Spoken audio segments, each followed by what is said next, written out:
RCB Lucknow మధ్య కీలక match జరగనుంది. ఈ మ్యాచ్ లో గెలిస్తే ఆర్సీబీ టాప్ 2 లోకి వెళ్లే అవకాశం ఉంది. ఈ నేపథ్యంలో ఆటగాళ్లు మైదానంలో గంటల తరబడి ప్రాక్టీస్ చేశారు.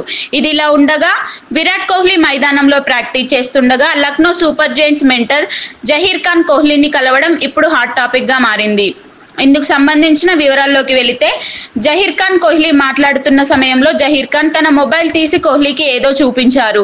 దానికి కోహ్లీ అంతే ఆసక్తిగా స్పందించాడు. ఇంతకీ జహీర్ కోహ్లీకి ఏమి చూపించి ఉండొచ్చని ఫ్యాన్స్ తెగ ఆరాట పడుతున్నారు. అది కాకుండా కీలక మ్యాచ్ ముందు ఒక మెంటర్ ప్రత్యర్థి జట్టు ఆటగాన్ని కలవడం సర్వత్రా చర్చాంశనీయంగా మారింది. నిజానికి జహీర్ దంపతులు ఇటీవల బేబీ బాయ్ కి జన్మనిచ్చారు. తన కొడుకు ఫోటోలను కోహ్లీకి చూపించేందుకే జహీర్ మైదానానికి వెళ్లినట్లు తెలుస్తుంది. ఈ సందర్భంగా జహీర్ ఖాన్ కొడుకు ఫతేసిన్ ఫోటోలను చూస్తూ కోహ్లీ ఎంజాయ్ చేశారు.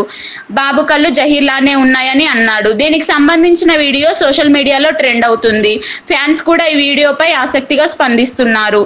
కాగా టాప్ 2 స్థానం దక్కాలంటే ఆర్సీబీ లక్నోపై తప్పక విజయం సాధించాల్సి ఉంటుంది. ఈ మ్యాచ్ గెలిస్తే ఆర్సీబీ ఖాతాలో 19 పాయింట్లు ఉంటాయి.